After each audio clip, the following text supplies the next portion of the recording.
may go in an entirely different direction. See?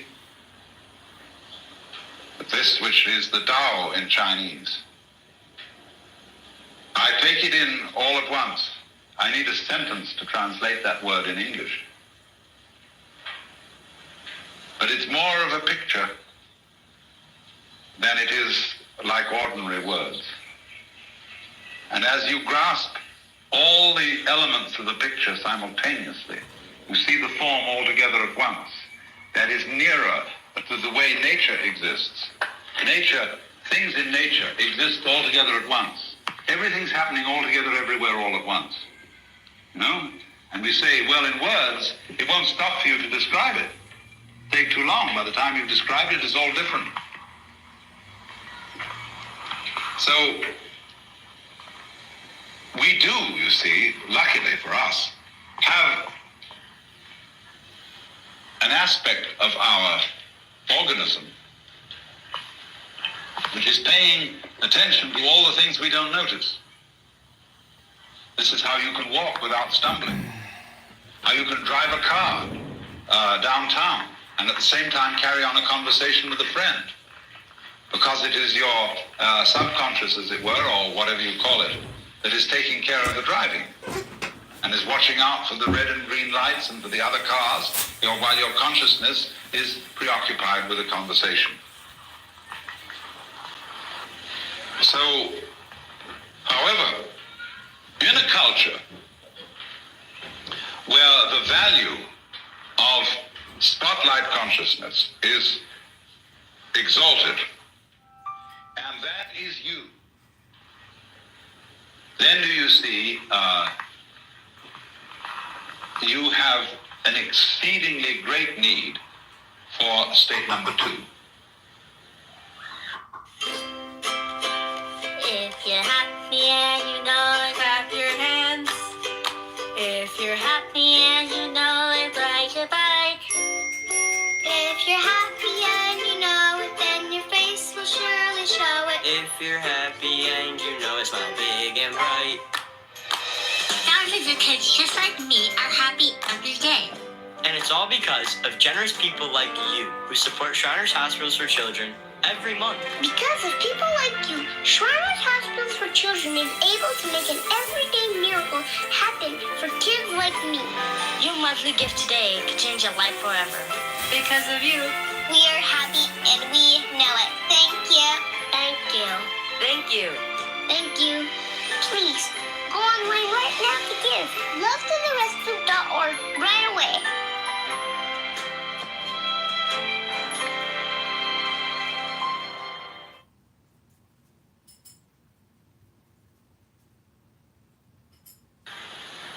For Topper. Because the spotlight is so bright, and you can have too much of it so fast. And also, if you identify yourself with that only, you identify yourself with the troubleshooting aspect of your organism, and you become relatively unaware of the amazingly harmonious and happy states of your organism that are going on all the time. And in times you see certain kinds of culture, certain epochs in history, people emphasize that you've always got to be on the watch.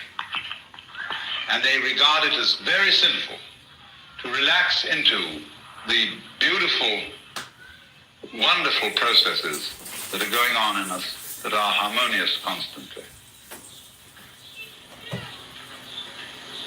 See, to enjoy breathing. That's a silly thing to do. Most people would say, well, enjoy breathing? What's that going to achieve? This is all goes back, you see, to this Christian idea.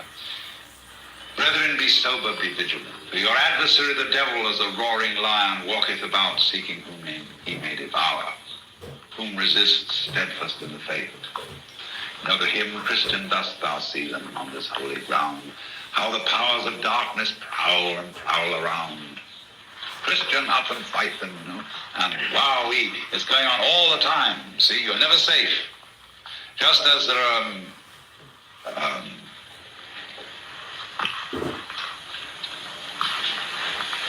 termites in the basement, gnawing away. Parasites in your blood. Probably few little cancer cells kicking up somewhere. Go to the doctor, inspect, check up. Once every 2 months, watch, it's coming. See? It's coming. And you've got to correct it here, correct it there, keep everything going. Otherwise the weeds keep coming in. If you don't watch out, the birds are all over the roof. Birds, keep watching human beings. And the minute the birds got any idea that a house is really vacant, they're going to move in. Squirrels, rats, everybody is waiting. And so on the spiritual level, there are the demons. They're just waiting, watching for you. So stay awake. Don't dare go to sleep. Don't ever relax. Because if you do, in it will come. Watch therefore and pray. You never know when it's going to happen. So this is the complete identification of man with his troubleshooter, which has got to be on the watch. Now, the only difficulty about this is that when you manage to protect yourself so successfully against all the powers of darkness, you reach the point where you become the kind of creature that's no longer worth protecting. It's the same sort of thing that happens, that if to defeat the Nazis you have to become Nazis, what was the point of the fight? If to defeat the Gestapo, the Secret Service of the Red Chinese and all that plot, we have to have a secret police ourselves, who are going to be just as bad as theirs, what is gained? What are you protecting? See? The biggest farce of all is this, that if you want to know the real lowdown on the next war, join the Air Force and be safe. Because the only people who are really going to be protected are the guards. You'll be able to have either be way up there, or else you'll be in great, vast basements in Nevada, where they've built under-mountain airports with all sorts of oxygen tanks and supplies and things that last forever. Because what a farce the whole thing has become. The original idea of guards and soldiers was to protect the women and the children. Now what we do is we have the women and children bombed out of existence in the cities, whereas the guards are guarded. So all guarding eventually becomes guarding of guards. It's circles of defense protecting circles of defense. And in this way, mammals turn into mollusks. A mammal is so constructed, you see, that the hard stuff is on the inside and the soft stuff on the outside. A mollusk is the other way around, with the hard stuff on the outside and the soft stuff on the inside. Well, nature favors a bit mammals over mollusks, because a mammal is more sensitive, more responsive. See, a mollusk, you go donk on it and it doesn't feel anything. Whereas the mammal is really pliable, which is why, of course, in military tactics, we abandoned armor. The knight in armor was completely helpless once he was unhorsed. Because he wore this armor, but he depended upon the forward rush of the horse and his lance to just blow through everything. But once you managed to unhorse him, he was the clumsiest thing. He was like a lobster. And all you had to do was to knock him down and crack open his shell with a can opener. So, increased mobility was found to be more effective. So now, this watch business. Watch, guard, always be watching, see? As I say, it creates, it protects, it encourages a style of life which eventually is not worth living, because it is like being the great dictator. It is like trying to be God. If you're the great dictator, and you're in charge of everything, you should read a Hindu book called the Artha Shastra. This deals with advice to a man who is a Chakravartin, that means a turner of the wheel, or we would say a big wheel, who is the supreme ruler. And it tells him, first of all, that he mustn't trust anyone. No friends for you, my boy.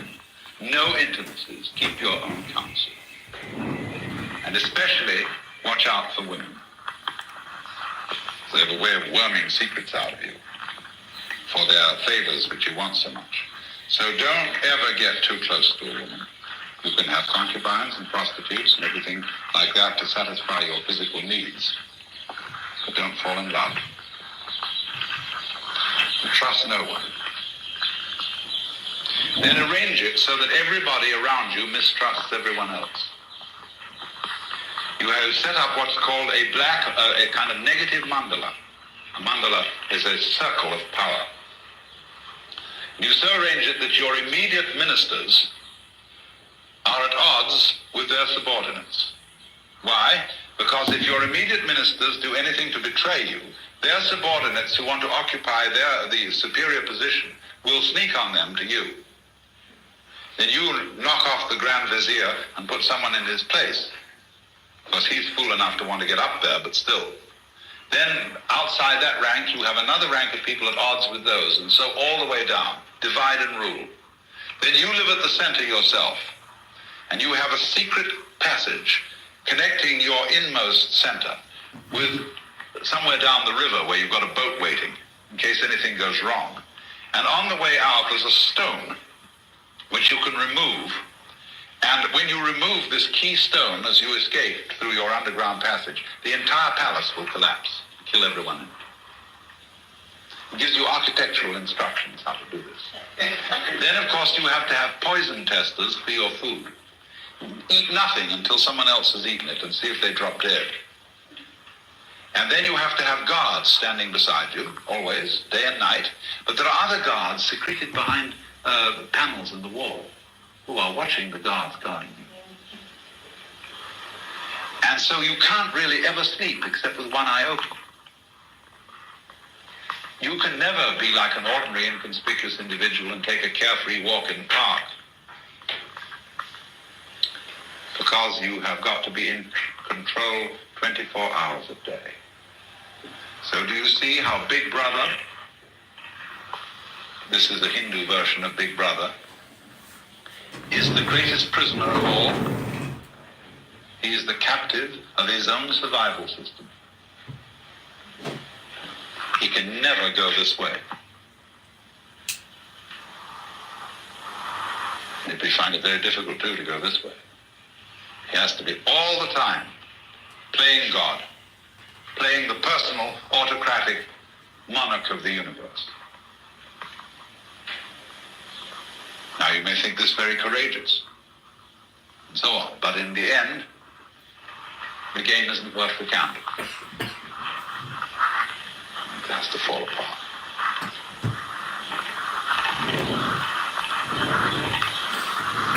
So always watch it. That what you fight for is worth fighting for, and that it's something other than fighting for. Because otherwise you start fighting for.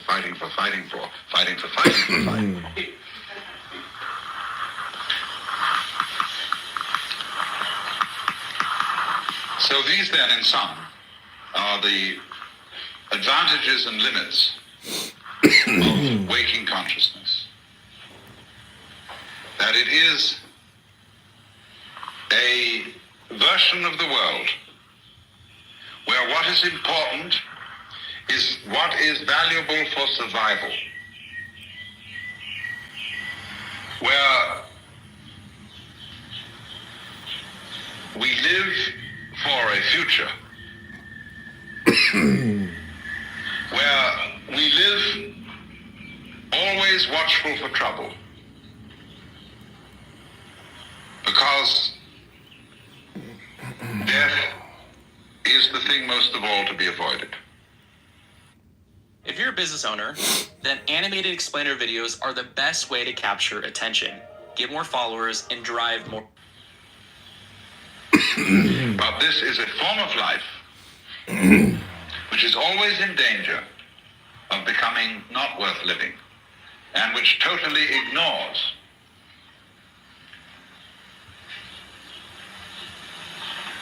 a whole world of experience going on all the time around us, which is magical, gorgeous,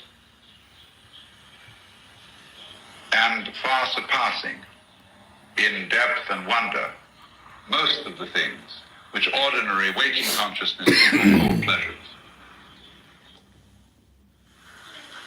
Yesterday afternoon, I was working mainly on the contrast between the normal state of waking conscious attention, which was this one, number 3,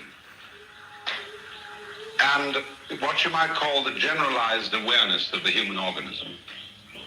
And I was using the metaphor of conscious attention as a spotlight and the generalized awareness of the organism as a floodlight.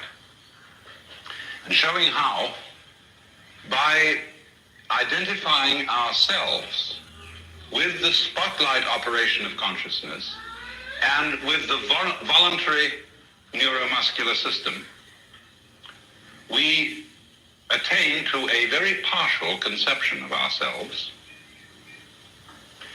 and a very partial and symbolic view of the world. That is to say,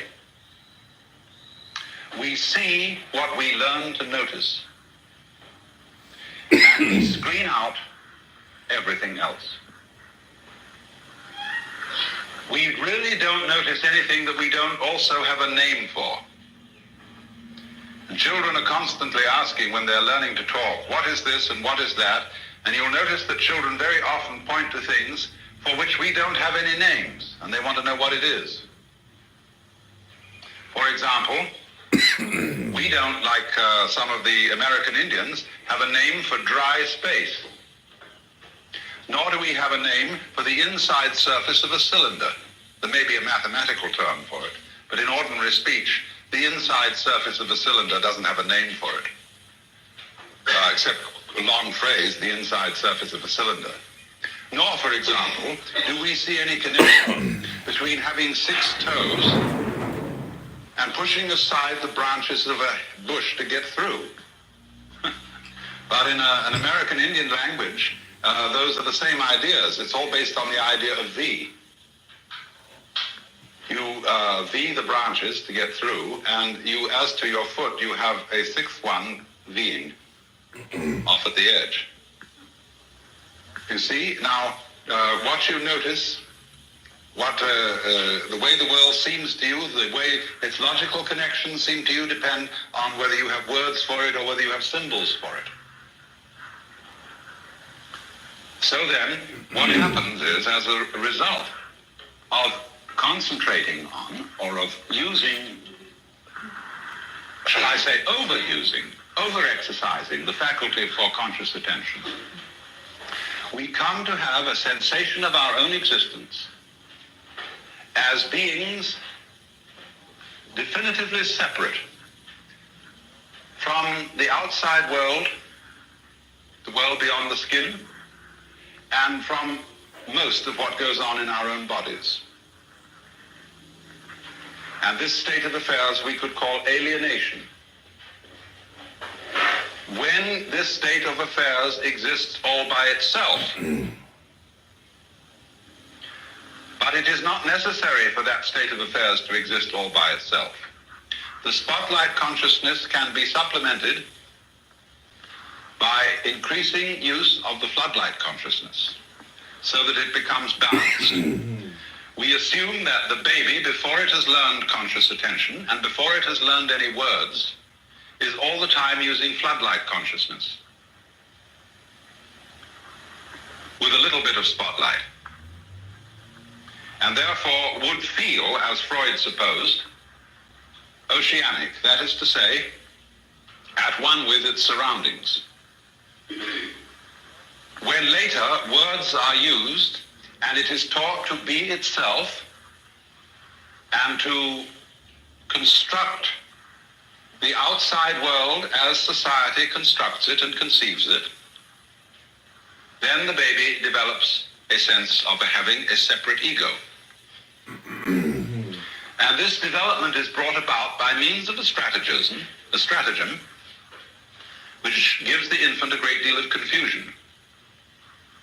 Because since the baby is given a sense of identity by parents and teachers and relatives and other children, it is unable to resist the pressure put upon it by the social group. The pressure of a group, even upon an adult, is enormously powerful. Much more so on a child. So the odd thing is that by the commanding pressure of this group, the child is informed that it is free.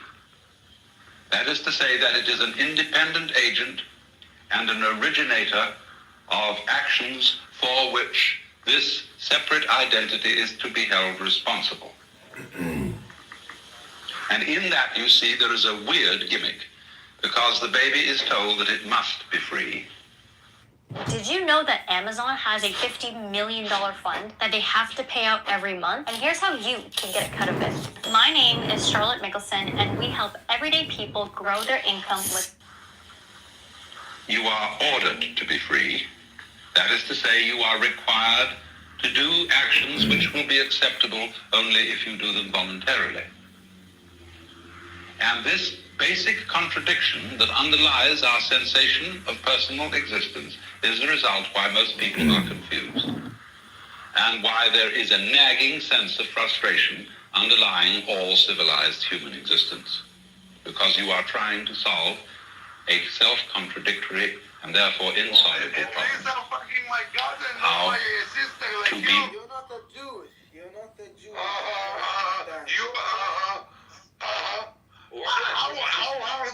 How much it's hurting you? How much it's hurting you that your grandparents are Jews? They denied you. Of course it's hurting you. Of course it's hurting you. Because you're not acceptable by the Jews. Because your mama got raped by a Muslim. Your mama got raped by a Muslim. It's not ethnic religion. Your mama got raped by a Muslim. She was sharmuta on the side of the road. Excuse me, Shuki, excuse me, can you put me in the queue, good Shabbos? Go for it. This is Wagman, the piece of shit. Yeah, I just want to say, Baruch atah Adonai Eloheinu melech haolam, Asher Kiddishanu b'mitzvotah v'tzivanu lahadlik ner shel Shabbat b'nei pri hagaf. Amen. Amen. You can't even speak Hebrew, you don't fuck. Boachem l'shalom, malachei hashalom, malachei elyon.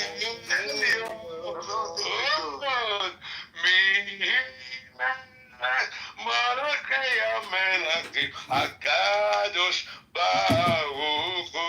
Yeah, that's something you do. Shalom. Lo malechem, malachei hashalom, malachei That's important. elyon. Malachei hamelachim, HaKadosh Baruch Hu. Barichuni l'shalom, malachei hashalom, malachei elyon. Malachei hamelachim, HaKadosh Baruch Hu. You don't think you're gonna die? You don't think you're gonna die? Everybody's gonna die at some point. No, everybody gonna die. He's faking. Esma ya Gawadi ben Gawad. My mom, she's already 88. She's still alive. She's still doing the middle finger on your ass. Your mother finger, Shalom. Your mother is dead, I guess, right? No, she's alive. Get cursed? No, she's alive. She's alive. We are a family that live long life. No, so let me get... Why Your mother married your dad when she was 13, huh? Your mother married your dad when she was 13. That's why she's No. alive now. Nope. Nope. Pastor Gypsy. You're not a Jewish. You're a gypsy. You idiot. She gave birth to me when she was 29. You moron? I am 60 years old. What? You're 60. I was in your age. You're never going to get to my age. Yes. You're not 60. You're in 80s. You're in 80s or 70s. You see? Jewish people looking good. Not like Muslim, because we don't fucking good. That's why we're looking good. You guys fucking good. That's why you're looking like shit. Yeah, and you. Unser Drink what the Rebenu, fuck chicken blood. Rebenu, Whatever, we drink Oy something ve good. At least Rebenu, it's not like this. Rebenu, No one drinks that Rebenu, full mess of like Unser Rebenu, Rebenu, Oy ve Rebenu, Unser Rebenu, Unser Rebenu, Unser Rebenu, Rebenu. Our Rabbi, oh, our Rabbi, unser Rebenu, oy ve He's not talking like that to a lady. No way. That's only Israel. They're talking like that to women. Wagwan is basically a guy who has childhood trauma. We have to be considerate. Den His Rebbens mom was being Niggin, fucked all the the time. rabbis in front of and him when he was melody. a kid. And he In saw this her article, my being first meeting sold with out Peretz for Sholem $5, Ash recalls $10 that around just to 1901, give him Peretz often milk sang a Hasidic in song the consisting morning. of one word, So of course he Rebenu, have like childhood trauma. He Rebenu, thinks every oy, woman is a oy, shameful Rebenu. or like a This may bitch have been the song because his he was mom referring was to. one. So I don't Rebenu, blame oy, him for oy, thinking that Rebenu, all women are shameful. Rebenu, oy, oy, Rebenu. Yeah, I agree with you. Kisselbach by Max Persson and sheet saying music. that about his mom proves his point? No, actually, I'm just explaining why we shouldn't be mad at him for having such experience with his mom. Hi, Shuki. Shuki, Shabbos is nearly upon us, and I'd like to sing a world famous song. It's called Our Rabbi. Okay, go for it. Okay, this song consists of two words written or arranged by Joseph Rumshinsky, 1881 to 1956, for Gershom Bader's operetta Dem Rebbens Niggin, the Rabbi's Melody, in 1919. In his article, My First Meeting with Peretz, Sholem Ash recalls that around 1901, Peretz often sang a Hasidic song consisting of one word, Rebbeinu, oi oi Rebbeinu. This may have been the song he was referring to. It was published as an anonymous folk song in 1911 by Kisselgoff by Max Persson in sheet music in 1919 and in subsequent folk song collections. We are indebted to the musicologist Meyer Noy of Tel Aviv for these sources. So without further ado, I give you Unser Rebbeinu. Unser Rebbeinu, Rebbeinu, Rebbeinu. Oy ve Rebbeinu, Rebbeinu, Rebbeinu, unser Rebbeinu, Rebbeinu, Rebbeinu. Oy ve Rebbeinu, unser Rebbeinu, unser Rebbeinu, unser Rebbeinu, unser Rebbeinu. Our Rabbi, oh, our Rabbi. Ribono Shalom, good Shabbos! Shabbos. Hey, did you hear breaking news? And U.S. intelligence agencies are saying that Israel is going to strike Iran's nuclear facilities. This just came across on CNN. Didn't they say that like yesterday or like 2 days ago they were talking about it? talking about this in Gambia for a while you were in Gulag.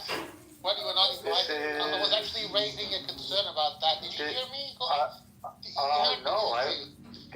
No, I can't understand it. This is an English-speaking room. I was actually there arguing while you were in Gulag. I wonder how I does it make wasn't you in the feel? gulag, Gloria. Yes, You you understand it? No, I wasn't, Gloria. You're in Gary's room. Like, you literally were in Gary's room now. You just No, followed me Gary to always his room. has me up. I'm one of his oldest friends. I know, just tell him Yeah. what Soren said in his room. You know, he What come is up that with now? very strong point to push back. So, yeah. Gloria, you've never said anything that was either strong Well, or you truthful. can ask him next time. Hello, everybody. Shalom, I'll come up everybody. with very good points, very extremely concise Right. points. Gloria, like everything else that comes out of your mouth, Hello, it's either everybody. bullshit Hello, or everybody. it's either bullshit or imbecilic. Shalom, shalom, Okay. shalom, shalom, shalom. Shabbat shalom. Why don't you keep the Shabbat Abdul, by the way? I Unbelievable. am keeping the Shabbat. I'm about to You're go a now. fucking ass. Stop the man. You can do both. You can do both. can't do. Come on. Sure, okay. What are you, a rabbi now? Doesn't mean that you can do Harry, why did you go down, Harry? You want to be a Jew now? Gloria. But Abby, bring Harry up. Why did Okay. you get... I think that's Wagwan as a trans. I didn't know that Wagwan was a transgender. Oh wow. If he's your old friend, why he didn't invite you to the stage, Abdul? Huh? Because I came at the end for you. You didn't Is notice? that right? Yeah, that's right.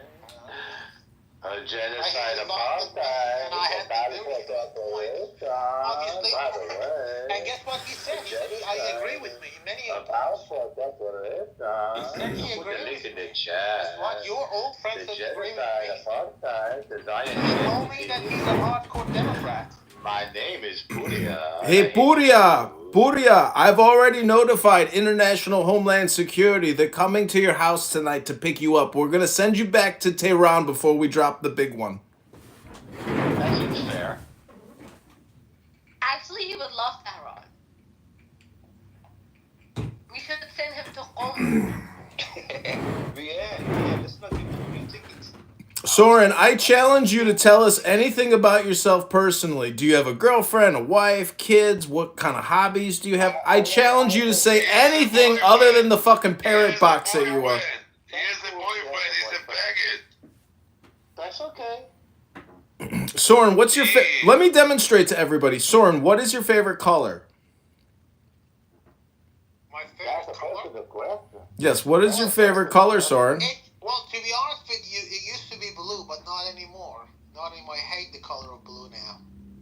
So you don't have a favorite Because color the anymore? Democrat fuck you up? The Democrat fuck you up? You want to be red now? You want Trump? Yes. Tomorrow it's gonna be so fun, so much fun to see how you guys dead, dying like cockroaches. But tomorrow... So much fucking. One by one, How come Israel killed more Iranians outside of Iran than actually inside of Iran? Like, how many fucking Iranians live outside of Iran? You will Like die millions? one by one, one by one. Boy, I told you we were going to hit your nuclear sites. You didn't believe me, Portia. Who's right now, Portia? Oh, did it attack already? I didn't know. Who's right now, Portia? They Stop did taking once. drugs, Abdul. How many times should I say, man of your age shouldn't take drugs? Soren, are all those nuclear physicists getting in their Mercedes right now and driving up into the mountains to get away from the detonation site? You don't need drugs anymore, Adrian. All you need is AI. AI is going to do everything for you these days. Yeah, we've got above nuclear bombs now. We've got the first degree nuclear bombs just dropping. Like there's no tomorrow, one by one. Chop, chop, boom, boom, boom, boom, boom, boom, boom. I actually made a beat by one of the explosives they gave them one time. I actually made a beat. One of my friends is a DJ, and he's been playing around in every single club he goes to. Hello. Well, look, he was right. Abdul was right about In der Tiefkeit von der der Nacht liegen Bag und Tollvertrag. Kolemen, Kaloi Meis, Kolemen, Kaloi Meis. Schickt der Bag zum Tollablick. Irgendwer toll bald Opse. Hi, King Shuki, I'd like to be put back in the queue. I'm now, since we're going to have to listen to this piece of shit, I'm just going to lower the volume and sing a beautiful Jewish song called Dreaming Dreams. In der Tickfried von der Nacht liegen Bag und Toll vertracht. Kolemen, Kaloimes, Kolemen, Kaloimes, schickt der Bag zum Tollablich, entheft Toll bald ob Zürich, selbige Rayones, Kolemen, Kaloimes, Toll und Barg und Toll, Blind Blumen on Atoll. Kischef, Kischef, Umetum, widert ab der Bagakol, entfällt wieder ab der Toll, bald wird still arum, bald wird still arum. Sounds like Hebrew and German. Yeah, that's basically it. That was a poem by Eliza Greenblatt from 1888 to 1975. Music by Solomon Golub, 1887 to 52. Published in sheet music by Metro Music Company, New York, New York, 1932. This was Greenblatt's first published poem. Doo-doo! Thank you. Apparently, you have a magical voice that makes terrorists out of here.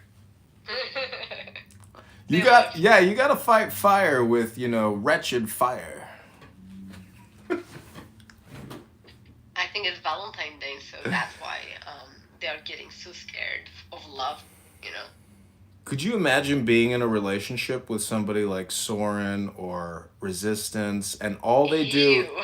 Yeah, I mean, no poetry, no love, no affection, just really horrible men. But they're here because there's light in these rooms, so they're attracted to it. I mean, because their lives are wretched. Soren says that if a woman is too good at sex, he's skeptical. He thinks they're a slut. Oh, wow. So what does he want? Someone bad. A slum? To be too open sometimes. They blame too open, on different things. I don't know what they blame, but I know where that stems from when he says that. I think I know. He just doesn't know good pussy. I thought he's gay.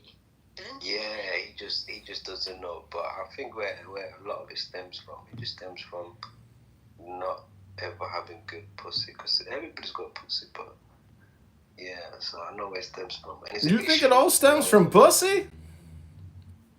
Yeah, no, but it's an issue we all go Is that a metaphor for God, basically? The labia, the clitoris, the flying orb? The way Lucas says that word is very weird. Which word was that again, sorry? That word, mate. Pussy. Yeah, why do you say it like that, for fuck's sakes? Because this is something that some You people do sound find American, Adam. Are you Somali? I'm not American, man. I'm from Somaliland. He's from Somaliland. Yeah, there are a bunch of them. Forget about them. But this pussy. Wait, what do you mean forget about them? What do you mean?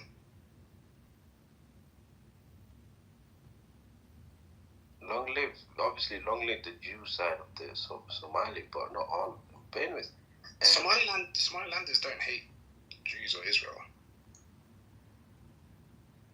Okay, all right. So you're on the. Oh yeah, no, he's on the good side. But Israel was actually the first country to recognize us. Yeah. No, definitely. I'm with this. I'm with this. And anyways, no, I'm Kenyan and Israeli. But I know I've never heard of a Kenyan Jew. I know some. Sorry, say that again. I've heard of Ethiopian Jews. I've never heard of a Kenyan Jew. No, I gotta say, this fascinating conversation has me fascinated. Anyways, my dad reverted to Judaism, and then my mom became what he was. But yeah, I'm Kenyan, but and then we just became Jews. But my dad was Kenyan, and my mom was Jew, but she didn't believe in Judaism. But she's a Jew, but she didn't believe in it. And my dad was Kenyan, and then he started believing it. So, but that's how I know about in Somalia, they don't believe in it. By the way, Somalis, they really don't believe in it, but there's another part. That's how I know about the other part that it's not accepting it, and that's why I know there's a few of them. Yeah, so he's not lying. So please stop telling me you're one of the few. Are you one of the few? The few what? The ones that believe in Judaism will prosper and take over? No, I mean, we're Muslim, but we just have diplomatic ties with Israel. Yeah, whatever it is. No. We're not religious here. We're just Jews. We're not religious. We're just Jews. But Well, are you? Yeah, go on. So are you one of the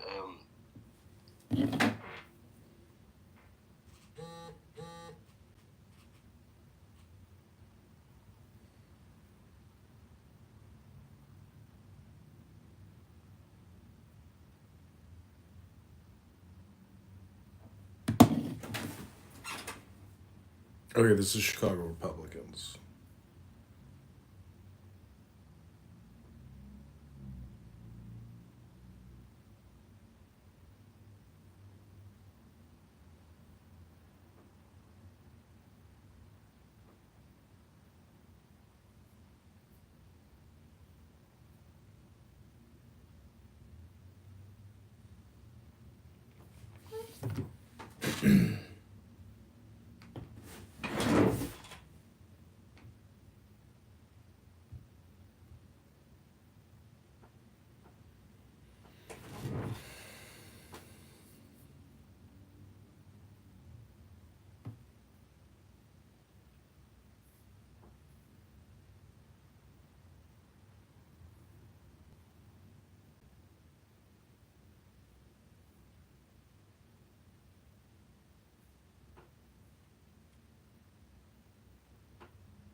My bad.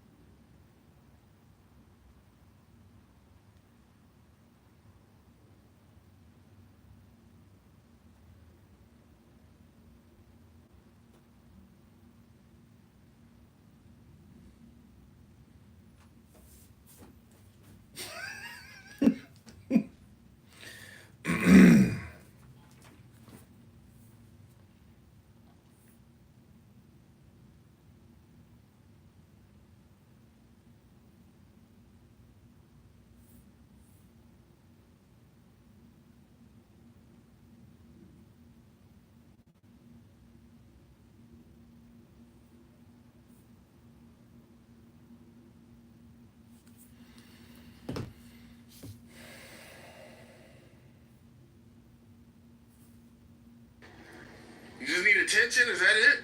No, I just don't like it. You getting up into other black men's business. I just don't like that. That child has a father. Anyway, go ahead, Ray. Okay, but why are you trying to undermine that child's relationship with his father? Shouldn't he be playing catch and learning how to box with his daddy? So yeah, you're a real piece of shit, bro. That's okay. How am I a piece of shit? She is. You don't find that to be overstepping somebody else's parental boundaries? What are we talking about? Oh shit, Damn concrete look. Concrete want to be confusing his ex-girlfriend's child by taking the child to play sports when he dumped the mother and confused the child. Okay, and became another example of a man walking out of the child's life as opposed to allowing the child to spend time with his own damn father. Hey, Shy. Wouldn't it be like productive to have at least one male role model in his life? Sure. Sure, he should have dumped the mother. How you doing, Dr. Adams? You don't have to be with the man to be a positive male role for a child's life. At least I don't feel that way. How was that? Yeah. Anyway, what's going on? How you doing? Hey. Why do you sound like that? Well, right now I'm driving and this fucking asshole is on my ass. And I'm like the biggest bitch because I'll like brake tab and then he shines his brights at me like a little. Pretty good. It's been a long time since I studied the crime, but I still remember what the basics of Best guy. the crime. You're the best. Go ahead, Yeah, Matthew. man. It's good to open her up again. Matthew, Please, not Matthew. helping her. Matthew, are you there? No, Matthew said check WhatsApp. Oh, go ahead.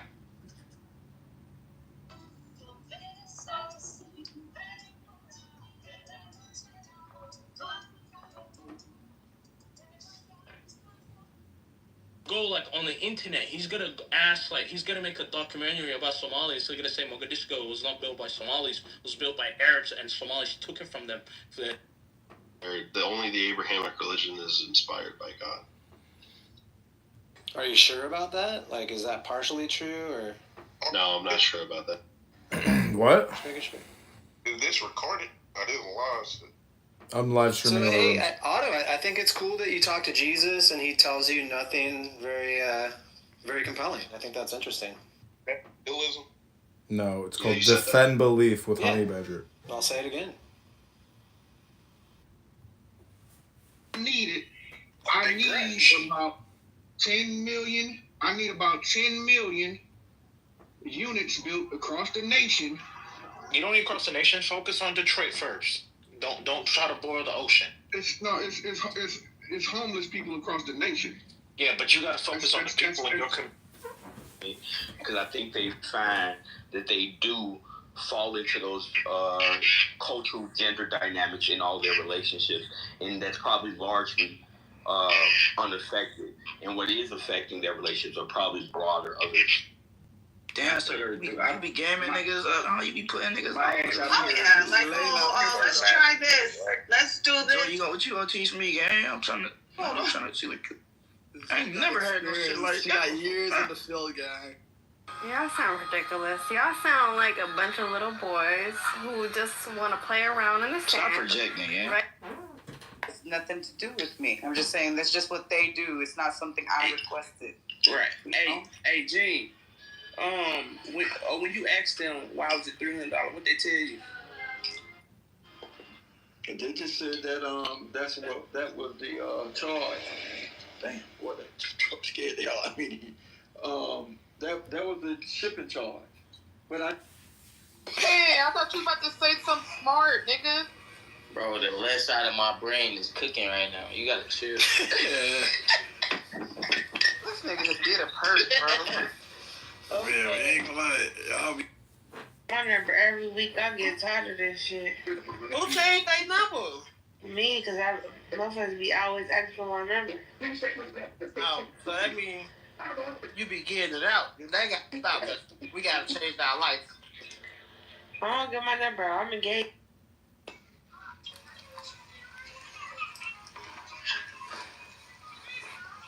I don't like talking about people when they're not here, you know, but it's just like, ugh.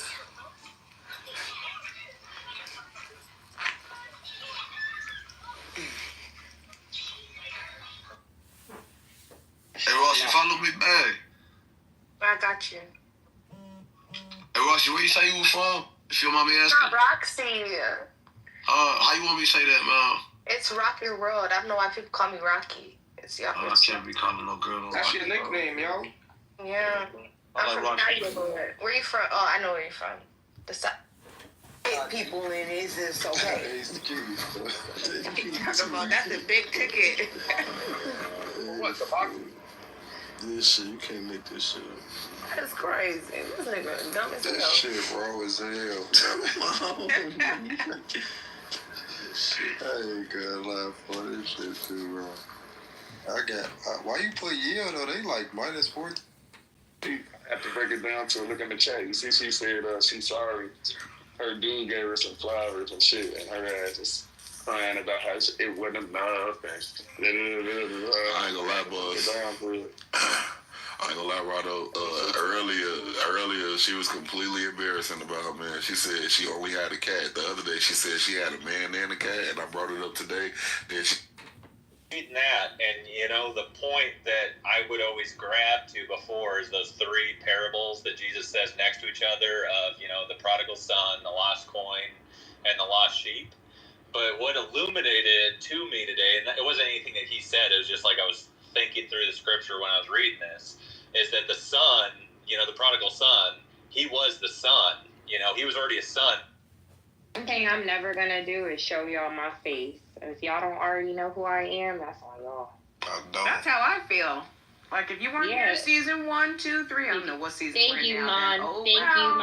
Thank you, Mon. If you haven't Mon, I done lost you fucking season we in at this point. The seasons work weird on this app. We could be in Mon, I'm not gonna lie, Mon is fine as hell, but not too much on Mon. Don't tell nobody that, because they're gonna start stalking her again. When we come to Malik, what he understood from the Sunnah was the practice of Ahlul Medina. Do you disagree with that?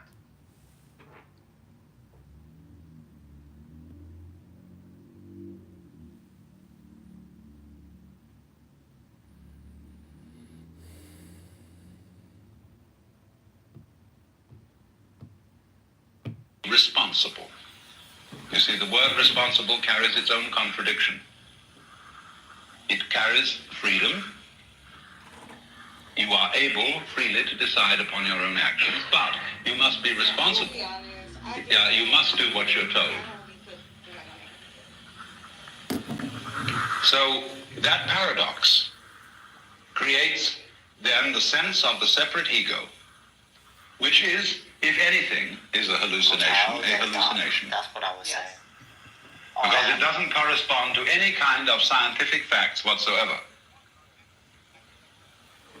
The separate organism, although separate, although having a clear outline and identity in that sense, and although every human character is unique and different from all others, nevertheless, every organism goes with its environment inseparably. And the behavior of organism environment is a single field of behavior. These are the facts as they are seen by physicists, biologists, and ecologists. But our experience, our sensation of our own existence is not in accord with the facts. So what it seems necessary for us to do is not, as it were, to try to get rid of the sense of having a separate ego. You can't do that.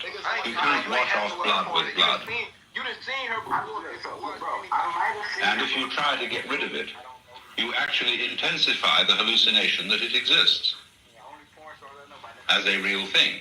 But the ego exists in the same way as the equator. That is to say, it is a social institution, an imaginary boundary, which has a certain convenience to it. But when you start mistaking social institutions for physical processes, you are under a hallucination.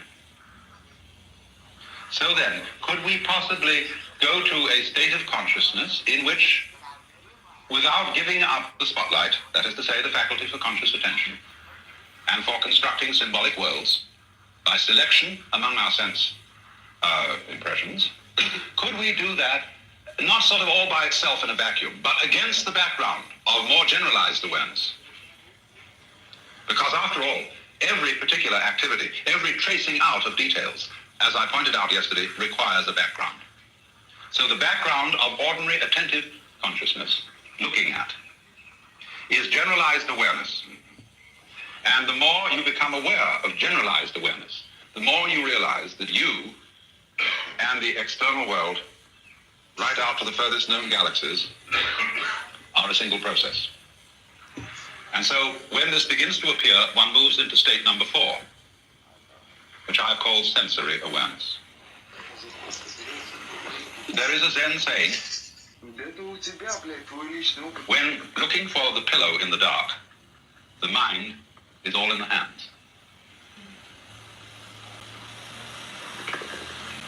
Now, it's very interesting how you can, as it were, shift your mind all over yourself.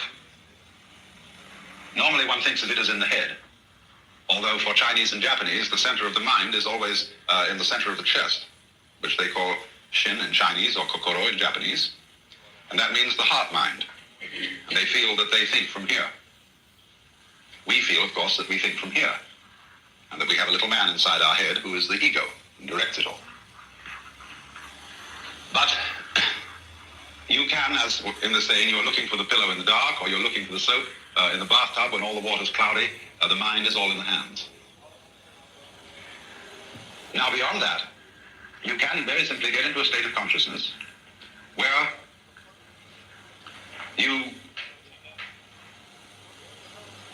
your mind seems to be all over you. Where instead of feeling that you are looking at things, you feel rather that you are becoming them. And the whole external world comes on, one could only say, in a very different way from the usual. The reason why this can happen is, of course, that all that we feel about the external world is in fact a state of our own bodies.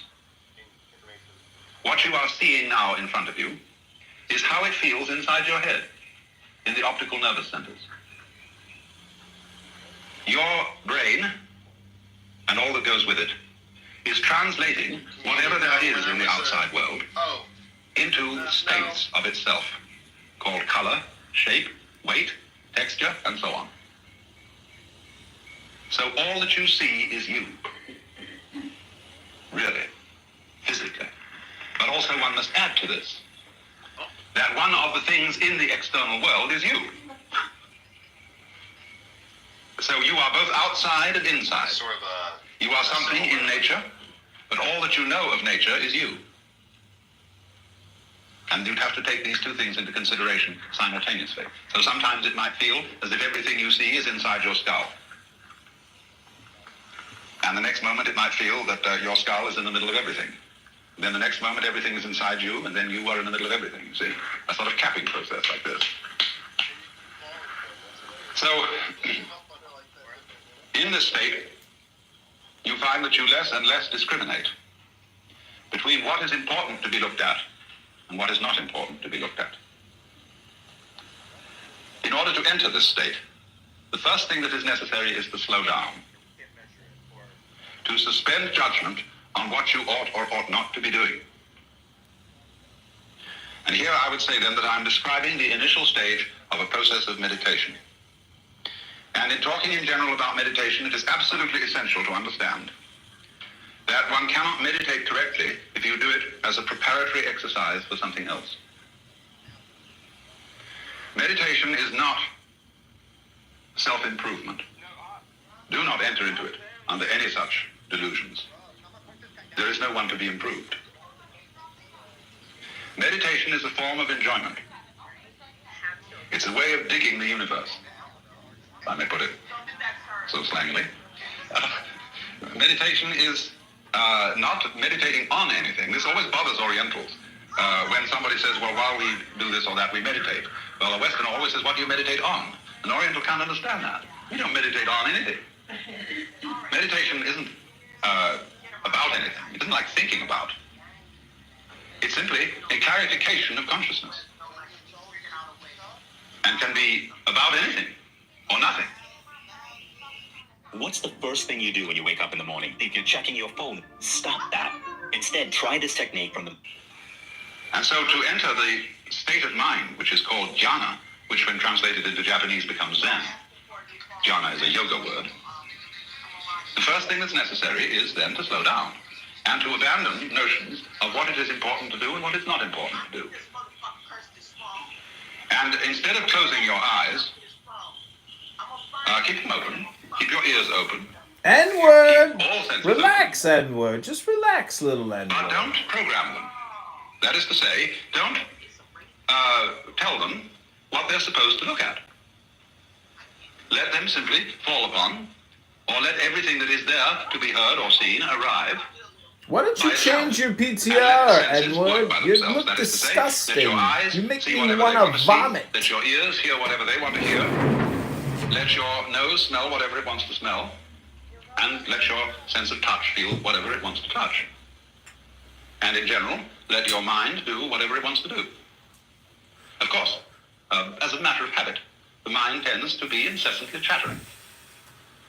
Words set up constant circuits, and one's skull is full of voices. They're not always your voice. Your mother's voice, your father's voice, your Aunt Matilda's voice, your teacher's voice is still talking to you when you think. And if you listen very carefully to your thoughts, you will hear other people in your head. Because you see, you are not you. You are an amazing collection of what George Herbert Mead called the interiorized others. And all this chorus of voices is constantly directing your life and propagandizing you. You have now to tell them to shut up. And try to let thinking, that is to say, interior talking, stop. Now, you can't force it to shut up. And that is why one of the classical aids to meditation is concentration. To find something to focus the attention on so that the chattering will cease.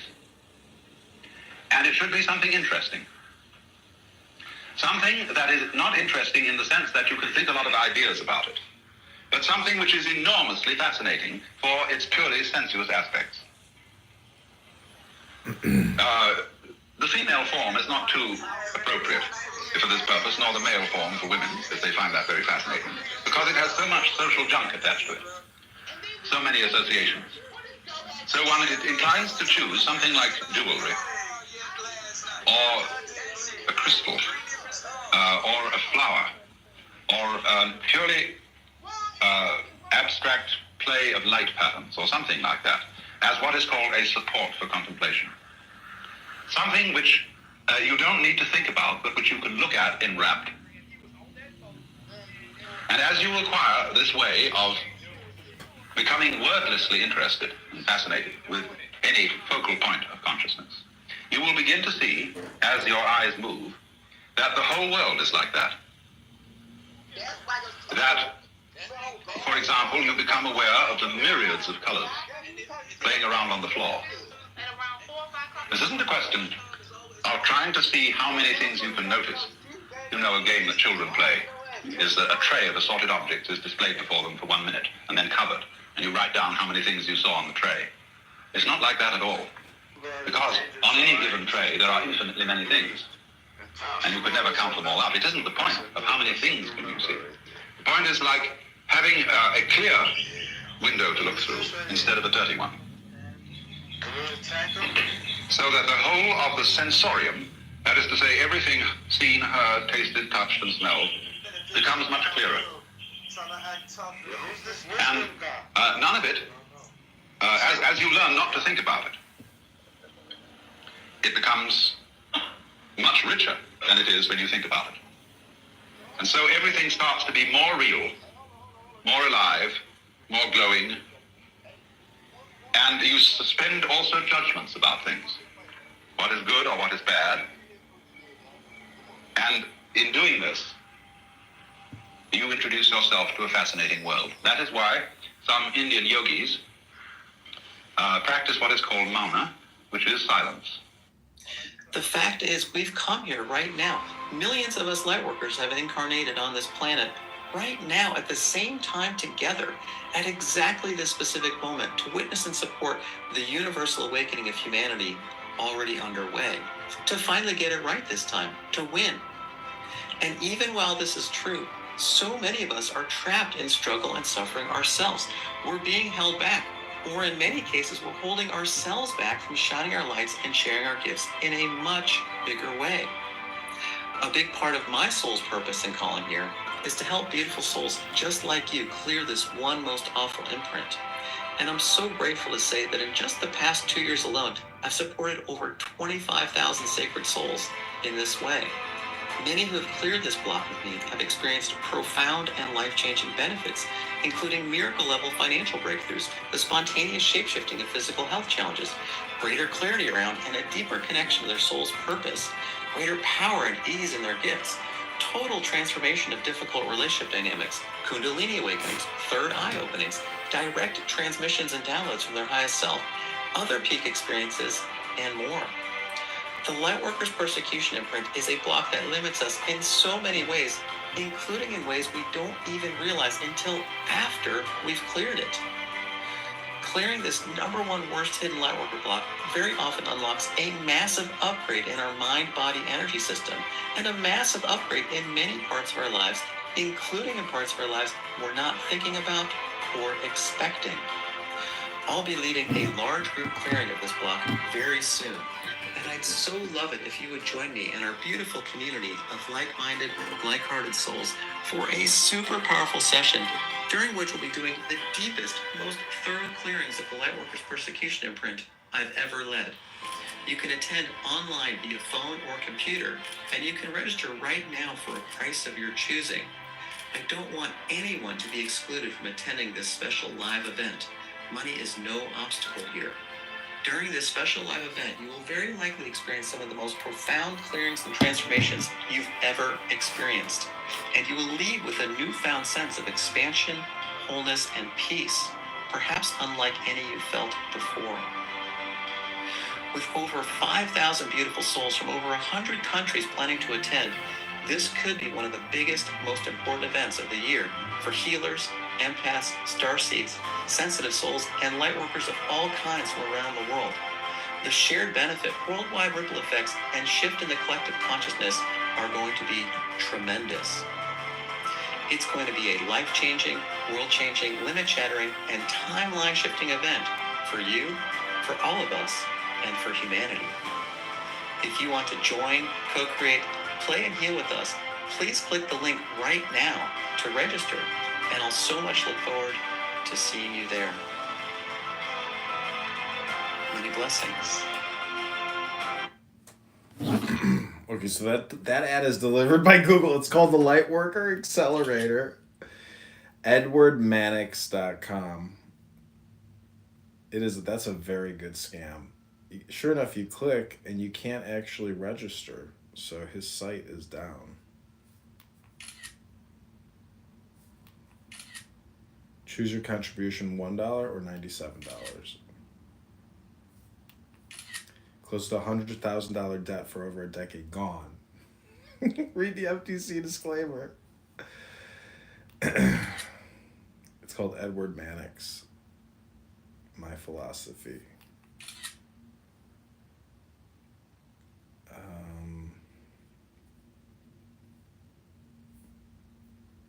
Anyways.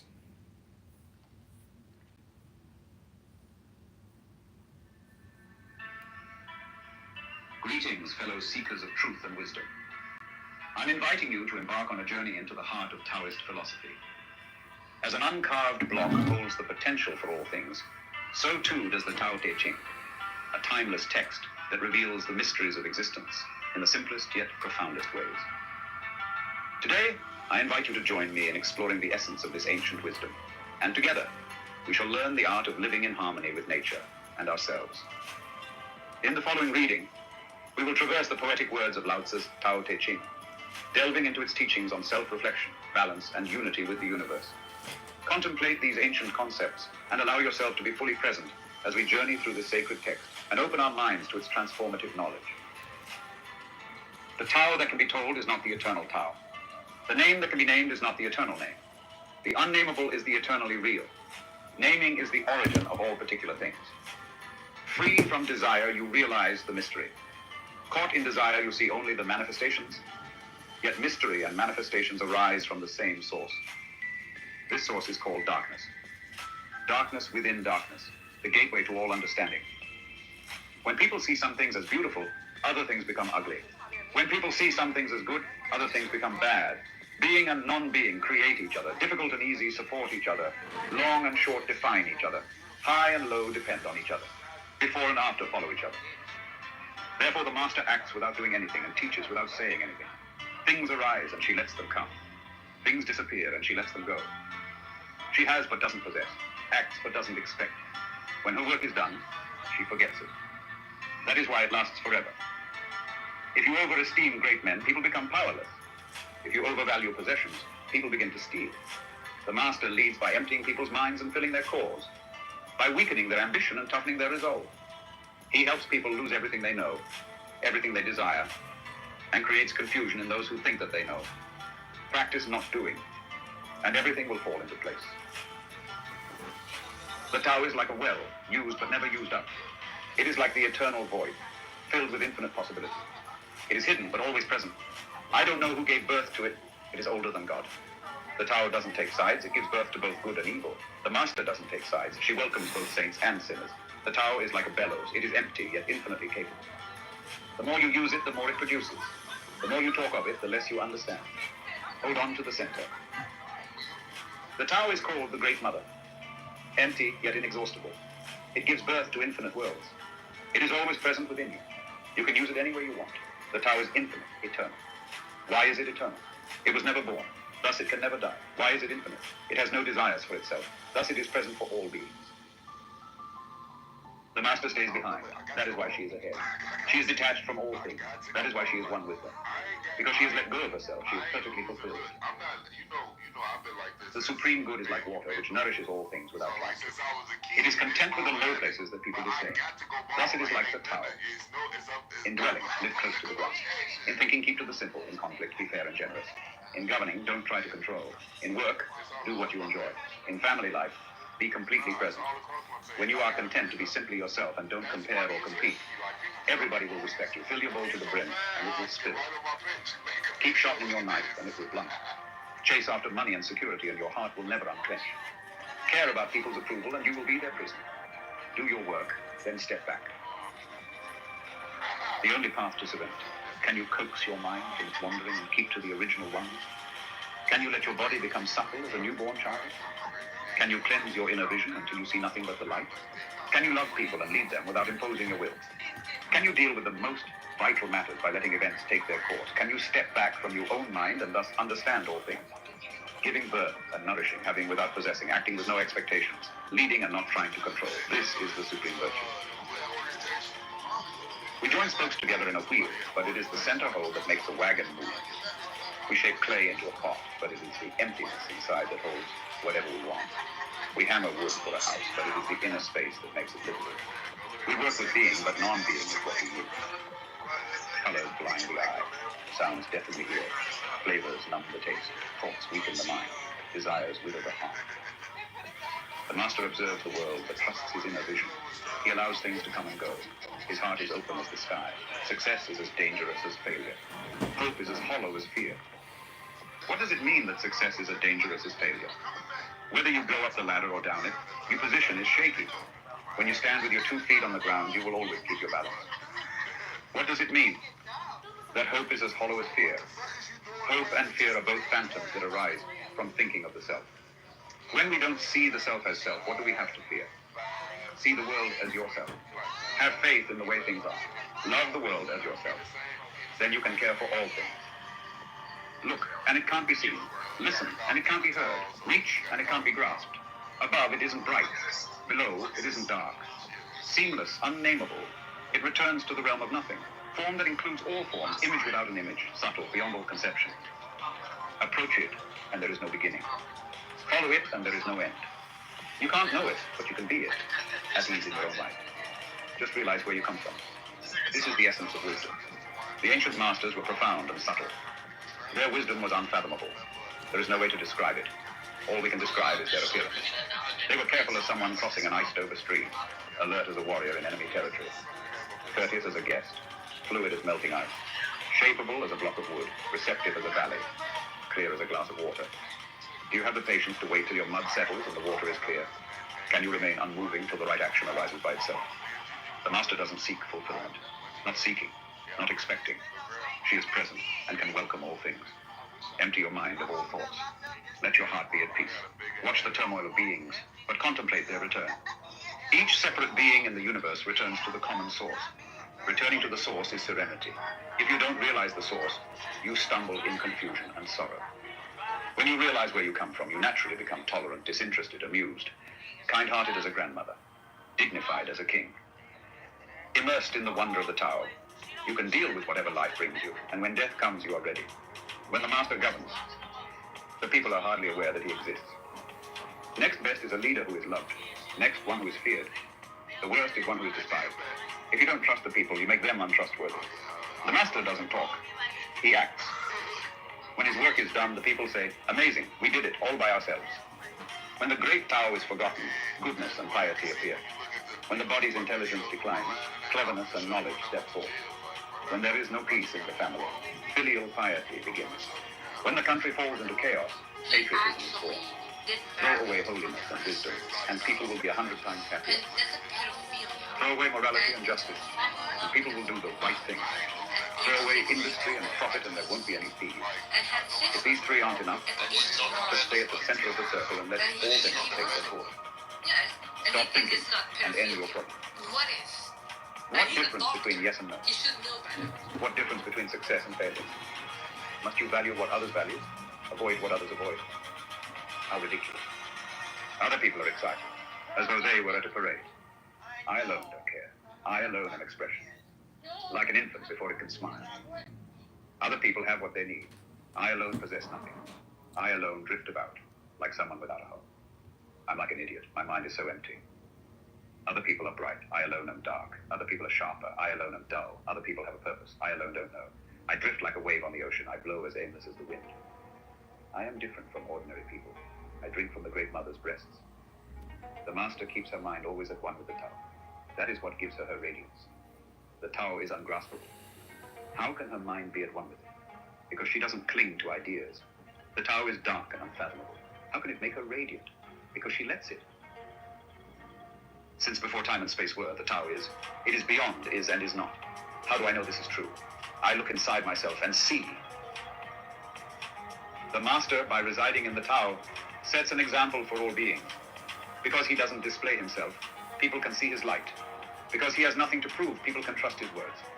Because he doesn't know who he is, people recognize themselves in him. Because he has no goal in mind, everything he does succeeds. When the ancient masters said, if you want to be given everything, give everything up, they weren't using empty phrases. Only in being lived by the Tao can you be truly yourself. Express yourself completely, then keep quiet.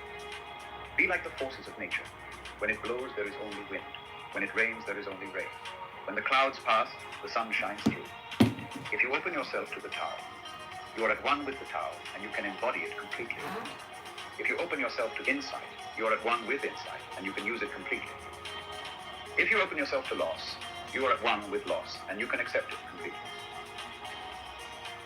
Open yourself to the Tao, then trust your natural responses, and everything will fall into place. He who stands on tiptoe doesn't stand firm. He who rushes ahead doesn't go far. He who tries to shine dims his own light. He who defines himself can't know who he really is.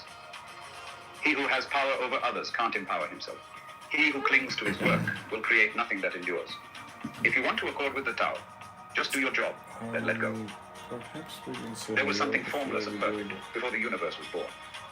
It is serene, empty, solitary, unchanging, infinite, eternally present.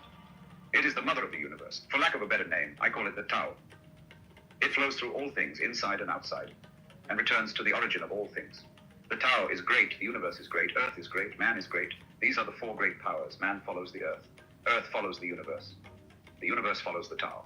The Tao follows only itself. The heavy is the root of the light. The unmoved is the source of all movement. Thus the master travels all day without leaving home. However splendid the views, she stays serenely in herself. Why should the lord of the country flit about like a fool? If you let yourself be blown to and fro, you lose touch with your root. If you let restlessness move you, you lose touch with who you are.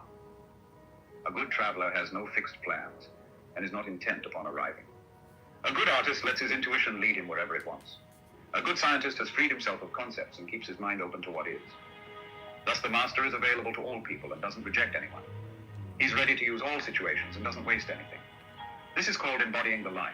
What is a good man but a bad man's teacher? What is a bad man but a good man's job? If you don't understand this, you will get lost, however intelligent you are. It is the great secret. Know the male, yet keep to the female. Receive the world in your arms. If you receive the world, the Tao will never leave you, and you will be like a little child. Know the white, yet keep to the black. Be a pattern for the world. If you are a pattern for the world, the Tao will be strong inside you, and there will be nothing you can't do. Know the personal, yet keep to the universal. Accept the world as it is. If you accept the world, the Tao will be luminous inside you, and you will return to your primal self. The world is formed from the void, like utensils from a block of wood. The master knows the utensils, yet keeps to the block. Thus she can use all things. Do you want to improve the world? I don't think it can be done. The world is sacred. It can't be improved. If you tamper with it, you'll ruin it. If you treat it like an object, you'll lose it. There's a time for being ahead, a time for being behind, a time for being in motion, a time for being at rest, a time for being vigorous, a time for being exhausted, a time for being safe, a time for being in danger. The master sees things as they are, without trying to control them. She lets them go their own way, and resides at the center of the circle. Whoever relies on the Tao in governing men doesn't try to force issues or defeat enemies by force of arms. For every force, there is a counterforce. Violence, even well-intentioned, always rebounds upon oneself. The master does his job and then stops. He understands that the universe is forever out of control, and that trying to dominate events goes against the current of the Tao.